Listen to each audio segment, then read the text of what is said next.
Hello, everyone. This is Jim Ransom from Morning Jim Poetry. Where else would I be?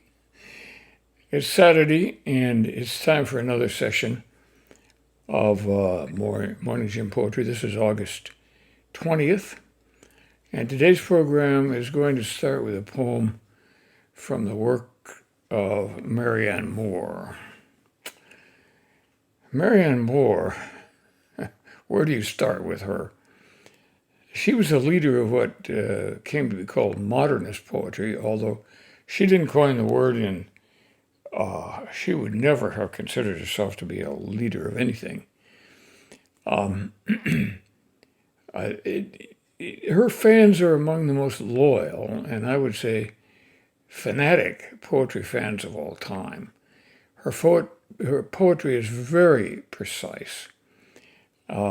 And the precision of it makes it a little hard to tolerate sometimes because it's so subtle in many ways. It's a great form of poetry for college classrooms because the professors can say, you missed this, or, oh, didn't you see that? It's one of those things that bothers me a little bit. I'll say that I haven't done anything with her work before because it doesn't really turn on my poetry juices, such as they are. But you will have to listen to her voice and decide what you think about the poem I'm going to read you. It's called The Arctic Ox, which is another term for musk ox.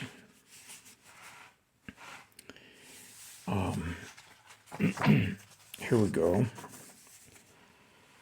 To wear the Arctic fox, you have to kill it.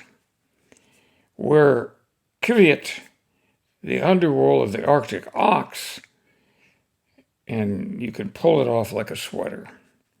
Your coat is warm, and your conscience is better. I would like a suit of Kvyat, so light I did not know I had it on. And in the course of time, another, since I had not had to murder the goat that grew the fleece, that grew the first. The musk ox has no musk, and it is not an ox.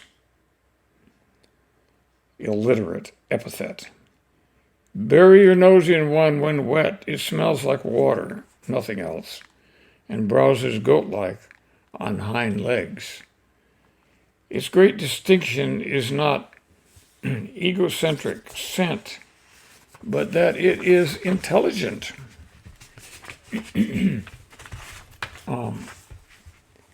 Chinchillas, otters, water rats, and beavers keep us warm. But think, a musk ox grows 6 pounds of Kvyat, the Cashmere Ram, 3 ounces. That is all of Pasham. Lying in an exposed spot, basking in the blizzard, these ponderosos could dominate the rare hares market in Kashan, and yet you could not have a choicer pet. They join you as you work, love jumping in and out of holes. Play in water with the children, learn fast, know their names. Will open gates and invent games. While not incapable of courtship, they may find its servitude and flutter too much, like Procrustes' bed. So some decide to stay unwed. Camels are snobbish and sheep unintelligent. Water buffaloes neurasthenic, even murderous. Reindeer seem over-serious. Whereas these scarce kivis with golden fleece and winning ways, outstripping every fur-bearer there in Vermont quiet, could demand bold rulers' diet. Mountain valley water, dandelions, carrots, oats, encouraged as well by bed made fresh 3 times a day to roll and revel in the hay. Insatiable for willow leaves alone, our goat-like curvy Capricornus sheds down, ideal for a nest. Songbirds find Kiviat the best.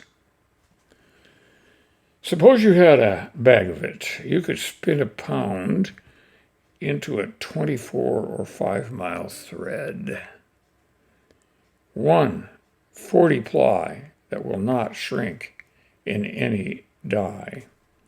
If you fear that you are reading an advertisement, you are.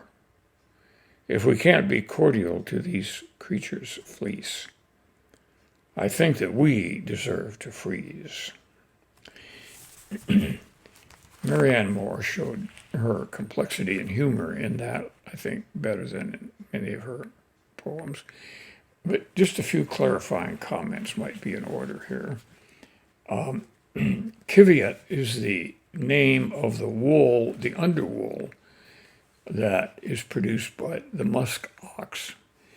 And the reason it's called the musk ox, in spite of what Marianne Moore says, is that during the mating season, the males give off a musky scent.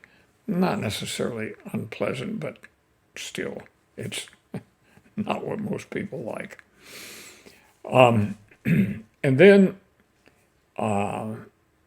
the amount of this that they produce is quite high, and you don't have to cut off all their fleece to get it. You just brush them, and this undercoat comes out, and that's what you can use.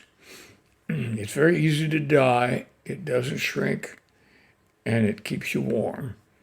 It's better, in Marianne Moore's opinion, than cashmere. But I did some research on Kiviat and concluded that it's probably more expensive than cashmere. And I think the reason for that is it just hasn't caught on. But I think Marianne Moore is a very sensible person, and she is telling us that the wool from the musk ox is the best. Oh, and by the way, it's not an ox. It's related to the goat, but they're more intelligent than the goat. And as she mentions, they can find their way in and out of holes, and they can play in the water with children. And they are apparently pretty good farmyard pets, but you wouldn't want to take one into your house. The reason she got interested in these is because she read an article about the musk ox in a magazine many years ago when she was still alive. And it was being raised, a herd of these were being raised on a farm in Vermont. And they don't mind the cold air, the cold temperatures. They don't mind the snow. And the diet of that she mentioned that it could have, the diet, the animal that she was talking about was a racehorse of the time who got a special diet. So anyway, that's a poem by Marianne Moore, and you'll have to decide whether you think that it's the type of poetry that you like. The next poet we have today is a Scotsman with a great sense of humor and great poetic skills to go with it. His name is David Daiches. He lived between 1906 And 1995, I guess, he lived to be over 90 years of age. And he has degrees from universities in Scotland and England, spent about 10 years teaching history and writing and English in America. Why we have to hire Scots to teach us English will have to be explained to somebody as we go along here.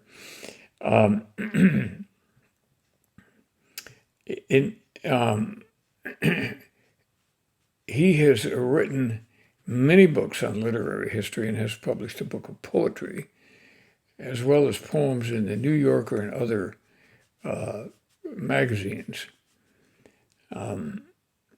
He died at age 92 after a long and productive life, and he was moving all the time. Well, I mean, he stayed for years in America and England and went back to Scotland, but he had a lot of energy, and he was very sought after as a professor. And he also was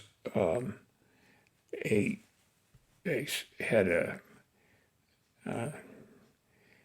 CBE designation by the Queen of England, which means Commander of the British Empire, which is a great honor, incidentally, to be awarded the CBE. And so here is a poem by David Daiches. Incidentally, both of these poems are coming from the New Yorker Book of Poems. This is selected by the editors of the New Yorker, and it's not a recurrent publication. They only published this one time, and that was in 1969 by the Viking Press, and also a simultaneous publication in Canada. But it had some of the outstanding poets of the 20th century in it, and they were all poems that had been first published in the New Yorker magazine. This one's by David Daiches, and it's entitled To Skate. No, that's not it. To Kate. Skating better than her date. Wait, Kate, you skate at such a rate you leave behind your skating mate. Your splendid speed won't you abate? She's lagging far behind you, Kate. He brought you on this skating date, his shy affection thus to state. But you on skating concentrate and leave him with a woeful weight pressed on his heart. Oh, what a state a man gets into.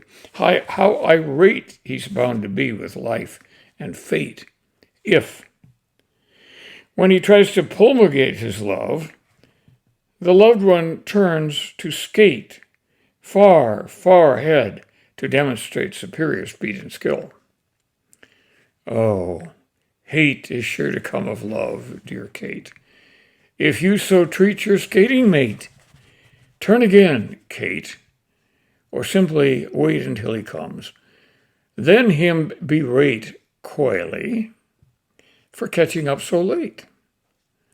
For, Kate, he knows your skating's great. He's seen your splendid figure eight. He is not here to contemplate your supersonic skating rate. That is not why he made the date. He's anxious to expatiate on how he wants you for his mate. And don't you want to hear him, Kate? I think that's one of the cleverest poems I've ever come across.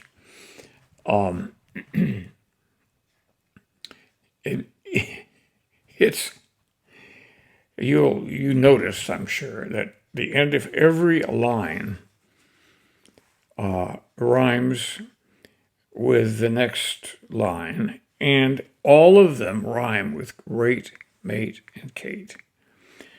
And so we have rhymes like mate, abate, date, state, concentrate, wait, state again, how I rate, fate, promulgate, skate, demonstrate. Oh, hate is sure to come of love, dear Kate, if you so treat your skating mate. Turn again, Kate, or simply wait until he comes. Then him berate coyly for catching up so late. I think he's giving us and Kate very good advice for dealing with a date who's better than we are at whatever sport we're involved with. I never had the threat or good luck, whatever you want to call it, of going shooting with a woman who could shoot better than I. But there are plenty of them out there who can, I can assure you. So that's to skate. And it's to Kate, actually, skating better at her date. I love that poem. I'm going to read that again sometime.